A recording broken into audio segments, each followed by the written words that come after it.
Hello, my name is Chris Gibbons. I'm going to be your instructor for the next 8 weeks in Healthcare Finance, HCA 410. In this video, what I would like to do is go over the syllabus. So we're going to do a little syllabus walkthrough. Also, I'm going to look at some of the major assignments and briefly go over them. You'll have more detail about the assignments as they kind of unfold when we progress through the class. But what I would like you to do right now, if you haven't already done so, print out the syllabus. So you may need to pause this and go back out and print that out. But it is very helpful to have the syllabus handy as we kind of walk through it. Also, I recommend that you have a hard copy in general as you go through the class. It's something nice that you can just fold over in half and stick in your textbook and helps you keep track of your grades and keep track of what's due next without having to sign on or turn your iPad on or jump onto D2L. So go ahead and pause the video right now and grab that syllabus, print that out, and I'll see you back in just a second. All right, well, I'm assuming that you've paused me and now you've come back. So you have that syllabus in hand. So let's take a moment and look at the syllabus. Okay, so here we go. We have basically the first page. I always call the first page kind of the preamble. It has some of our standard language that we have in all of our syllabi will be contained in here. But within that preamble, of course, you'll find my contact information, my office phone number, my email. Later on in the course or in this first week of the course, I will be giving you my cell phone number, and please text me as well should you have any questions or problems. I really like to get back to students very quickly, and I do find that the texting really increases my response time to minutes versus hours or even a day. So don't be bashful to use that when I do post that information this week in the course news. But of course, you can find my standard information right in here for my contact information. Another thing important to note is technological help. Now, eventually, if it hasn't happened to you yet at this point in the program, you will probably have something happen to you. You might be taking a test or an exam, your computer freezes, hard drive blows up, who knows what. Have this number handy, the help desk for Desire to Learn, which we now call Brightspace. You'll see these two words used interchangeably as Desire to Learn changes their brand to called Brightspace now. Remember, Desire to Learn is basically your digital campus. It's the software that we use to deliver online courses. So your virtual campus, the underlying system is called Brightspace, or formerly known as Desire to Learn. Well, anyhow, the most important thing here to remember is this telephone number. I would put it on a little sticker or put it on a little Post-it and stick it on your laptop, because when something goes wrong, you'll want to call that number. Even if they can't fix the problem, what they do is they generate a log of the event, and that we call that a ticket. And so, for example, if it happens during a test or a quiz, you have, I guess, proof that there was an incident that happened. And then the instructor, either myself, I can go back in and open up the quiz, test, exam, or what have you. So use Desire to Learn Help Desk should you have any problems, and especially to log any problems if it can't necessarily be fixed at that moment. Okay, so that's kind of with our preamble here. Course description, feel free to read that if you like. Basically, in a nutshell, we're going to be studying healthcare finance, especially for non-financial managers. So we're not going to delve into super deep details of financial management, but we're going to give you a good solid foundation. Now, if you were going on to be a financial manager, you probably would be majoring in finance someday, or you might go on to get your master's in that particular area. But we're going to be getting a good foundation in healthcare finance. Methods of instruction are pretty standard. We're going to be using a little bit of everything, quizzes, tests. The one thing we will not have in this course is we will not have threaded discussions in this particular course. I use them in a lot of my other courses. In this one, we will not. So you'll take a little break from the threaded discussions if you've had a lot of those already so far in the program. Okay, moving on. The textbook required right up here It is the Healthcare Finance Basic Tools for Non-Financial Managers. So make sure, of course, you have this textbook handy. If you do not, we will be providing PDFs for the first 2 weeks reading. So I know some of you may not have the textbook right now. Please order it immediately. The publishers really frown on us making PDFs out of their textbooks, but we're usually okay for at least the first 2 weeks of your readings. So there, make sure you have that textbook. Another textbook, which I will say that's not on here, but sort of a soft requirement, is many of you who are new to the program, we have a new, I guess, standard textbook that you will want to keep throughout the entire program, and that is the APA manual. So if you already have the APA manual, if you started this semester in fall, we made this a new requirement for the program. So please use that APA manual for some of your APA assignments, and that's a book that you will want to keep all the way through the program. Now, for you veterans who have been with us for a while and maybe even graduating very soon, you're probably going, what is Chris talking about? The APA manual, that was never required. Absolutely, you do not need to go out and get the APA manual. We know that there's the group of you that are with us right now. This was not a requirement when you came into the program. Of course, it's always a nice, I guess, recommended text as you go through there, as you go through the program, as something you can refer to for any APA questions. I will post in the course news what I call some helpful writing tips, and some of those will be links to free resources for APA, such as the OWL website. That's through Purdue University. They do a very, very good job. I think most of your questions can be answered through the OWL website, and I'll post those links in the course news within the first week for those of you that need that. Okay, all right, so kind of with our textbook, technological requirements are pretty standard, and we are, of course, a Microsoft Office school, if you will. We take everything in Word document. Unfortunately, sorry, no Pages or Keynote for you Apple folks out there.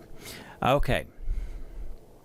Course objectives. 1, we're going to obtain a broad view of healthcare finance. 2, by the time you're done with this class. Number 2, we're going to obtain a knowledge of payment methods in healthcare finance.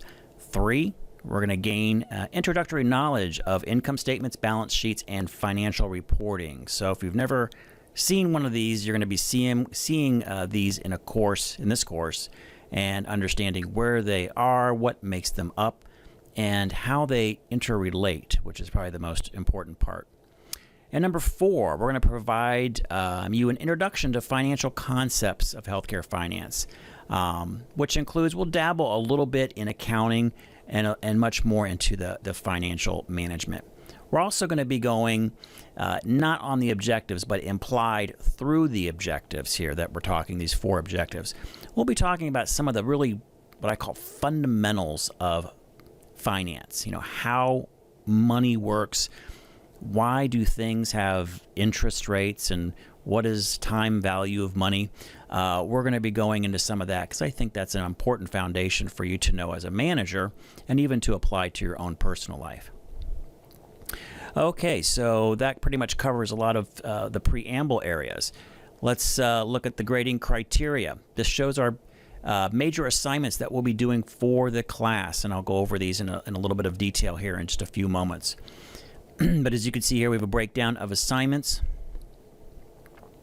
What I'd like to do is have a good chunk of the course, or any course that I do, the grade is based on your weekly activities. I don't like courses that seem to have heavily skewed point values on one midterm and one final. What if you're sick that day, or you're not feeling very well, or you just didn't get it, and all of a sudden that major final that was equivalent to 2 letter grades, you didn't do so well, and it dropped you down a whole letter grade. So I like to kind of spread it out a little bit. We're going to have some key points where we are going to do some, I'd say, heavier point values, but they won't be a significant, massive chunk of your grade for this course. The largest percentage of your grade for the course will come through kind of the weekly activities that you do. So I also call it the low-hanging fruit. I tell students, go for the low-hanging fruit. Make sure you do those assignments, those weekly assignments, get those in. Where it kills students in their grade is they'll miss some of these, again, I say low-hanging fruit, relatively easy assignments. They'll miss one or two, and all of a sudden, they've dropped a letter grade. So, for example, we're going to be having something called topic essays. We got 8 of those, so we have 1 every module. Just make sure you get them done. It's kind of, I guess, a big chunk. It's almost half of the whole grade of this is based on these topic essays. They're not meant to be overly hard, just something to plan out as you start your week. And most students do very, very well in that and capture a good chunk of, if not all of these points. Another activity that you'll be having on any modules when we do not have a midterm or final, you'll be having these learning activities. Again, low-hanging fruit, relatively easy things to pick off the tree and do. Again, I recommend, go for those. Make sure you get those done. That will set the foundation for yourself in the entire course. So if you do, maybe one of your papers isn't so hot or one of your midterms isn't so hot, you've captured the higher points. You got more points on some of these more frequent, but I would say kind of perhaps easier, if you will, activities. So make sure you do those, and you'll be setting a great foundation to get the grade that you're really looking for in the course. Okay, grade scale is our standard Mercy grade scale. If you don't know what that is, do make sure that you look at it. The big thing to remember is that a 93 or above is an A.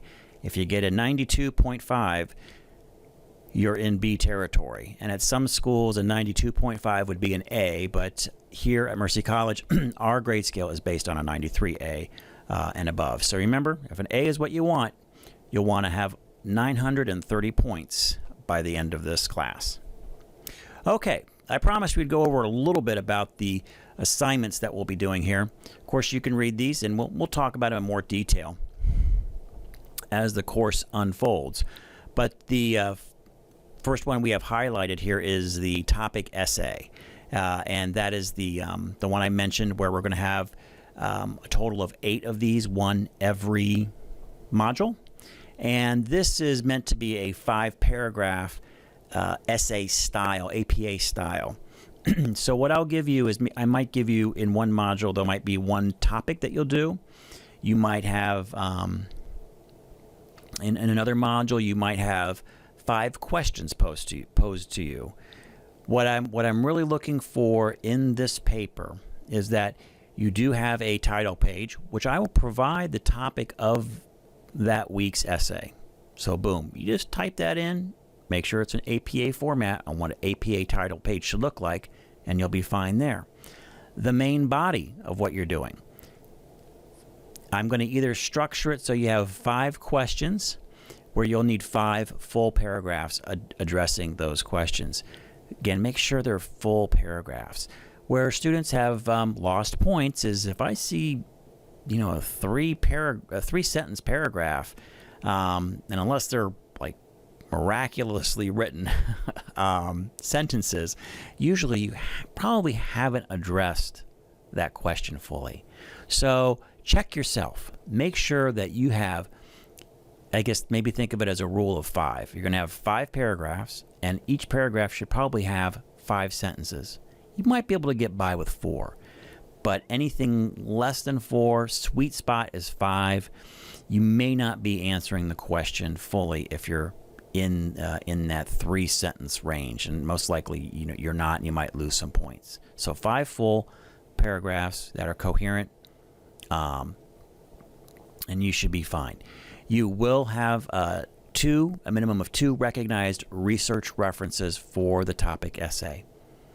One's going to be your textbook. Absolutely. I would totally expect that.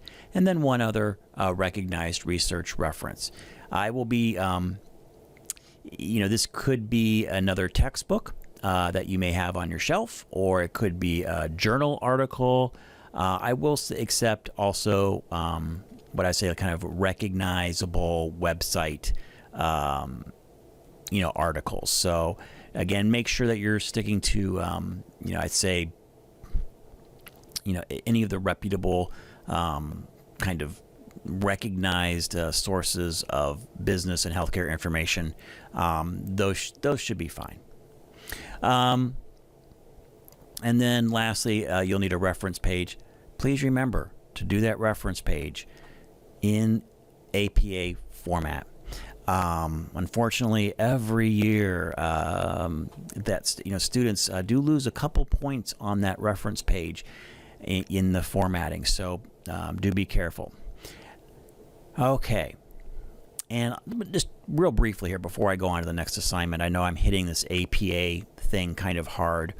I know APA is strictly, it's a structure. It's maybe a false or imposed structure on the way that you construct a paper. And there are many different types of styles, and they compete on which one they think is best. And some schools go with MLA, and some schools go APA, some schools go what's called Chicago.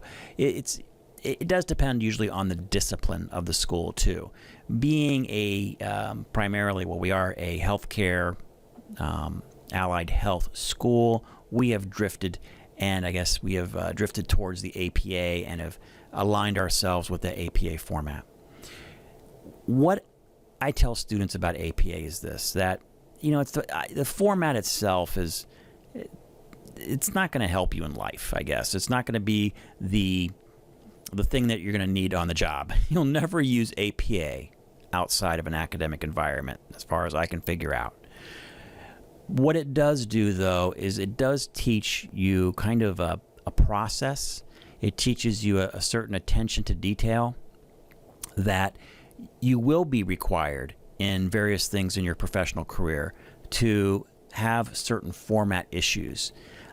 If you decide also to go on to graduate school, they're definitely going to have a certain type of format or style required. This will allow you to kind of be able to navigate that in the future should you ever encounter that. Okay. All right, enough of my APA soapbox. Learning activities. So we're going to have these 5 learning activities. Again, low-hanging fruit. These will be somewhat like workbook type activities. Again, I expect these to be open book, open note kind of workbook activities. Make sure you get them done and capture all those points. Course conference. We're going to have a course conference in the first 2 weeks of the course. You'll see an online scheduler. I have this scheduler that has all these various times that I'm available. You'll click on a time, you'll fill out the form that's generated, and I will call you at the time that you've asked for. So usually I'm able to capture all the students within the first 2 weeks. If for some reason something happens, let me know. Or if you don't see a time on there that fits with your schedule, I was a healthcare worker. I know how it is working third shifts, and you may be, 3 time zones away from where we're at. I know that can be difficult. So let me know if you don't see anything you like on there. Email me, and we'll find something that works so we can have our course conference. Just a way for us to touch base. I like to do that, kind of that human touch, if you will. With your instructor at the beginning of the class, touch on a couple of these assignments and see if you have any questions. Okay, so that's the course conference. Paper. We've got the big paper, but it's not too big. It's only 4 pages. I'm giving you the title of the paper, and it's the Financial Management in the Era of the Affordable Care Act. You can kind of take this paper any direction that you want. But what I would do is, as you're going through the textbook, you're going to be able to start pulling that out. So kind of get your mind around this. You're going to be looking for, what does financial management mean, and how is it applicable to what's going on in healthcare today? You can also find a ton out there on the internet and in any kind of research, because it is quite a big topic right now that's going on. The Affordable Care Act is absolutely upending all previous notions of healthcare. So there's a lot of turbulent waters going on, and a lot of trying to figure it out. So and with that, there's a lot of research and materials out there that you can find. So with this paper, you'll want to do APA style. You'll have the 4 pages will be in the body of the paper. You'll just have a title page and a reference page. So when I open it up, there should be only maybe 6 pages, unless your reference pages go over 2 pages. But in general, students will only have a total of 6 pages, because you probably get plenty of references on a single page. No abstract required. So please you don't have to do the abstract. Again, if you have any questions about that paper, we'll be talking a little bit more as the course unfolds. But start thinking about that topic now, especially as we go through the textbook. Make little notes so you got an idea of where you want to take that topic. I'm letting you have kind of free reign within that area to kind of shape the paper a little bit to your own interests. Okay. Midterm examinations. We're going to be one of these classes that has what we call 2 midterms. So you're going to have 2 midterms in the course, primarily multiple choice questions, but there might be some, I'm fill in the blank, and I don't think I have any essay in there. Might be very short answer in there, but no, should be no essay. But you never know. I might pull one small essay out at the one of your last questions.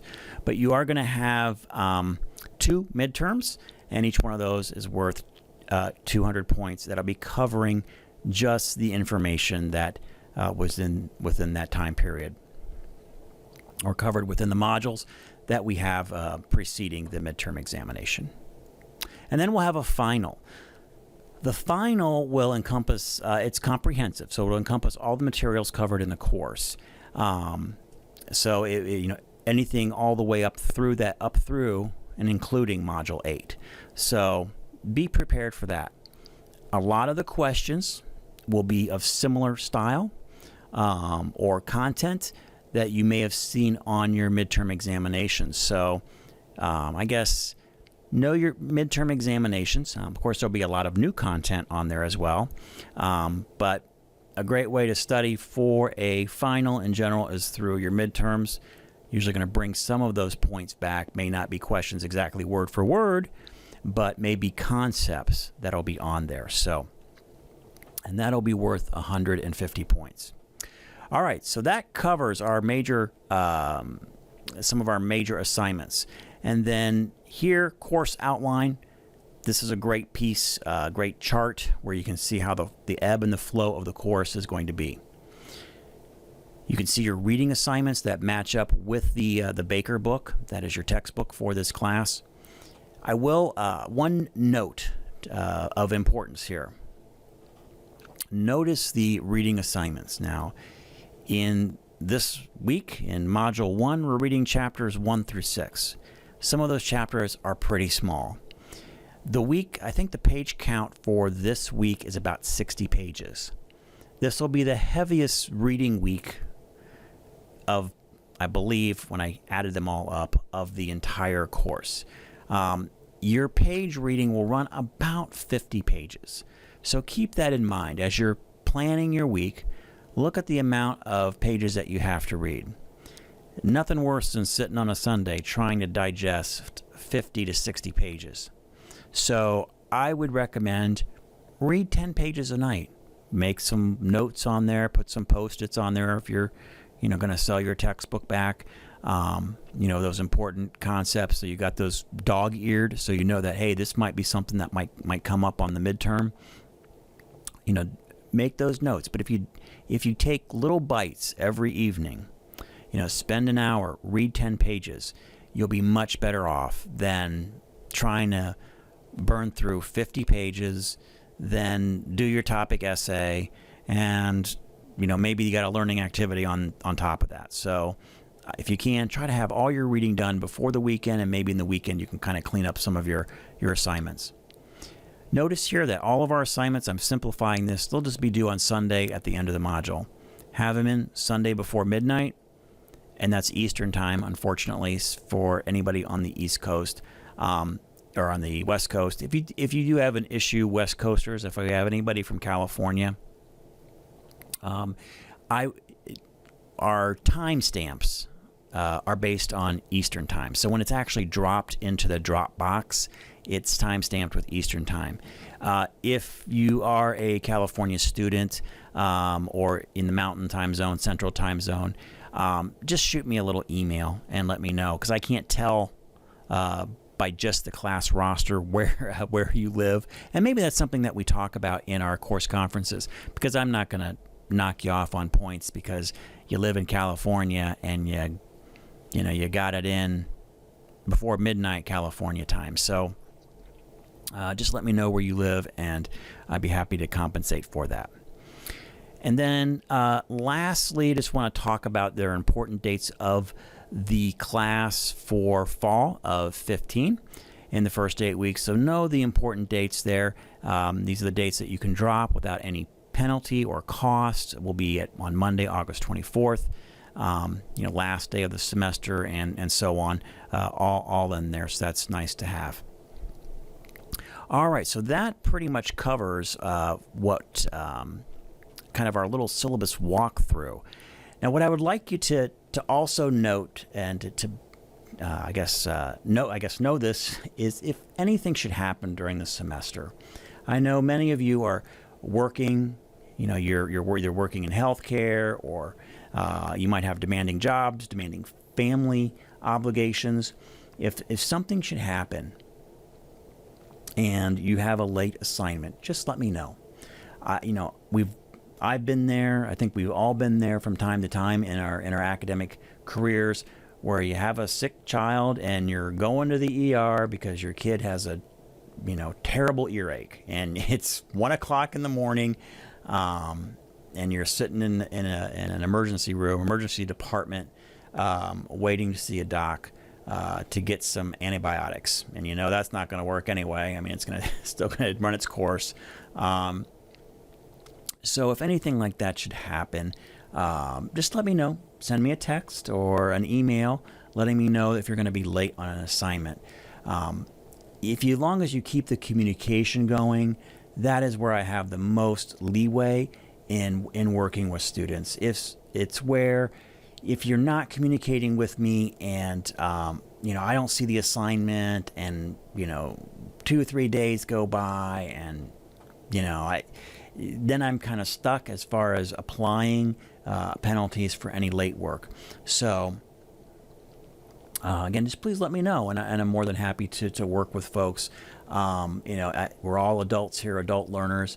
We all have certain other obligations in our life, and I'm more than happy to work with you. And in most cases, I'll take late work with a valid reason, without any penalty within 1 to 2 days. But again, talk to me. Let's work it out, and I'm sure we can make something that works for you and works for meeting the objectives of this course. All right. Well, that concludes our syllabus walkthrough. Again, I'm looking forward to meeting every one of you through our course conferences coming up this week and next week. And as always, thanks for watching.